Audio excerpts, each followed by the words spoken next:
আহ, স্বাগত সবাইকে আমাদের দ্বিতীয় ভিডিও এটি। আমরা আজকে এখন যে ভিডিওটা করব সেটি হচ্ছে গিয়ে যে অ্যামেচার রেডিও প্রিপারেশনের জন্য একটা এক্সামিনেশন হয় বাংলাদেশ টেলিকমিউনিকেশন রেগুলেটরি কমিশন কর্তৃক আয়োজিত। এই পরীক্ষার কিভাবে কী প্রসিডিউর আমরা সবগুলো নিয়েই ধীরে ধীরে ধারাবাহিকভাবে আলাপ করব।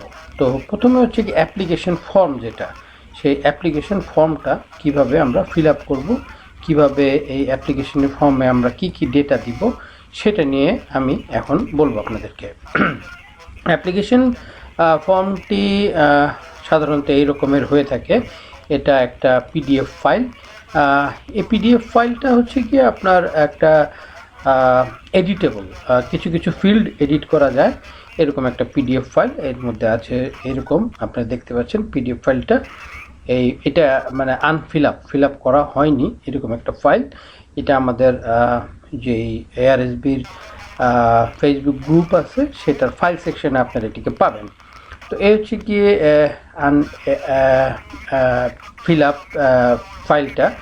এই হচ্ছে গিয়ে এটার মানে এখানে কী কী ফিল্ড আছে সেগুলো আমি আপনাদেরকে এখন দেখাবো। যে একটি ফিল আপ করা ফাইলটা হচ্ছে গিয়ে এরকম, যে প্রথমে হচ্ছে কি ডেট আপনি যা বসাবেন, যেই দিনকার, যেমন আজকের ডেটটা আমি এখানে বসিয়ে রেখেছি, যেই দিন আপনি ফিল আপ করবেন সেই দিনের ডেটটা এখানে হবে। তারপরে আমাদের বিটিআরসির অ্যাড্রেস হচ্ছে গিয়ে আইবি ভবনের ৫ম, ৬ষ্ঠ এবং ৭ম তলা। সো এই অ্যাড্রেসটা, এটাও ডিফল্ট আছে। এখানে সাবজেক্ট আছে।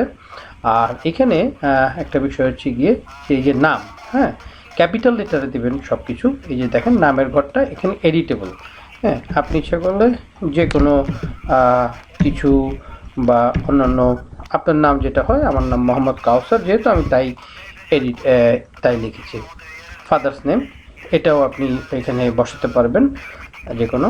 তারপর হচ্ছে গিয়ে আপনার এনআইডি এবং বার্থ সার্টিফিকেট নাম্বার, এটা ম্যান্ডেটরি। আপনি এনআইডি নাম্বার বা বার্থ সার্টিফিকেট যেটা আছে সেটা দেবেন। পাসপোর্ট নাম্বার, এটি খুবই গুরুত্বপূর্ণ একটি বিষয়। পাসপোর্ট নাম্বার যাদের পাসপোর্ট আছে অবশ্যই এটা উল্লেখ করবেন। Date of birth. এছাড়া হচ্ছে গিয়ে পে অর্ডার করতে হয়, এটা আমি আপনাদের পরবর্তীতে দেখাবো কয় তারিখে পে অর্ডার করা হয়েছে। পে অর্ডার অ্যামাউন্ট এখন পর্যন্ত ১,০০০ টাকা। সাধারণত সোনালী ব্যাংকে করা হয়, যে ব্রাঞ্চের থেকে করা হয়। এরপর হচ্ছে গিয়ে আপনার অ্যাড্রেস যেটা, সেই অ্যাড্রেসটা আপনি লিখবেন। হ্যাঁ, আর তারপরে হচ্ছে গিয়ে ডিস্ট্রিক্ট। হ্যাঁ, ডিস্ট্রিক্ট ধরেন আপনি হতে পারে বগুড়া, হতে পারে আপনার দিনাজপুর, যে কোনো জায়গা। হ্যাঁ, সেই জায়গার আপনি ডিস্ট্রিক্টের নাম লিখবেন।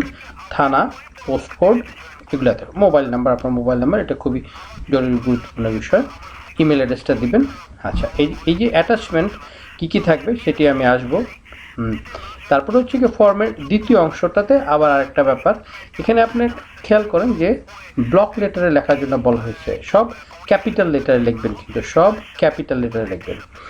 নাম, পিতার নাম, ফাদার্স নেম, মাদার্স নেম, আপনার পার্মানেন্ট অ্যাড্রেস, মনে রাখবেন পার্মানেন্ট অ্যাড্রেস যেটা আপনার সেখানকারটাই দেবেন, এবং প্রেজেন্ট অ্যাড্রেস এখন যেখানে থাকেন। Date of birth, education qualification, SSC, HSC, আপনার বিএসসি, বিবিএ বা যাই হোক সে ডিগ্রি, এমএসসি যেগুলো থাকে সেই ডিগ্রিগুলো দেবেন, কোন সালের সেটা দেবেন। এখানে একটা বিষয় উল্লেখ্য যে একজন অ্যামেচার রেডিও অপারেটর পরীক্ষা দেওয়ার জন্য ন্যূনতম যোগ্যতা হচ্ছে গিয়ে এসএসসি পাস এবং 18 বছর হতে হবে, বয়স 18 এবং ন্যূনতম শিক্ষাগত যোগ্যতা এসএসসি। অকুপেশন স্টুডেন্ট হতে পারে, সার্ভিস হতে পারে, যেটা সেটা লিখবেন। ফোন নাম্বার, আপনার এনআইডি, এগুলো আর কি দিবেন।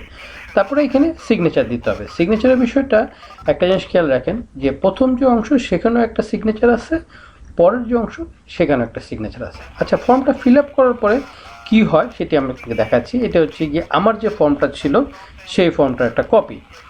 ডেট, যে দেখুন আপনারা আমি ফর্মটা ফিল আপ করেছি, ছবি কিন্তু একটা অ্যাটাচ করতে হয়।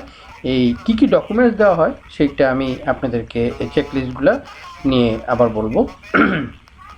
এই হচ্ছে কি ফিল আপ করা ফর্মটার সিচুয়েশনটা। আর একটা জিনিস মনে রাখবেন, এই জিনিসটা জমা দেওয়ার পর বিটিআরসি থেকে আপনার কাছে একটা রিসিভড সিল সহ একটা অংশ দিয়ে দিবে। এই জিনিসটা মনে রাখবেন। আর এই আপনাদেরকে এখানে আমি বেশি আর জটিল করলাম না ফর্মটার বিষয়, এটা খুবই স্বাভাবিক সহজ একটা বিষয়, আশা করি সকলেই পারবেন। ধন্যবাদ আমার মনোযোগ আপনাকে ধৈর্য ধরে আমার ভিডিওটি দেখার জন্য।